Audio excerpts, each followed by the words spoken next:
ખેડૂતો માટે માઠા સમાચાર। જીએસએફસી એપ્રિલમાં ખાતરના ભાવમાં 2 વખત વધારો કર્યો।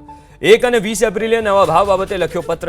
એમોનિયમ સલ્ફેટ ખાતરના ભાવમાં 2 વખત વધારો। પ્રતિ થેલી ₹950 થી વધારીને ₹1100 કરાયો હતો। હવે પ્રતિ થેલી ₹1400 કરાયાનો દાવો કરવામાં આવી રહ્યો છે।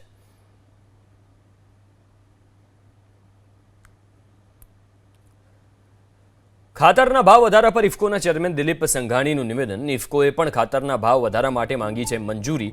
કેન્દ્ર સરકાર મંજૂરી આપશે તો ઇફકો ખાતરના ભાવ વધારશે, આ નિવેદન તેમણે આપ્યું। સાથે કહ્યું કે આંતરરાષ્ટ્રીય બજારમાં ભાવમાં વધારો થયો છે। એમોનિયા, નાઇટ્રોજન અને ફોસ્ફરસના ભાવમાં વધારો।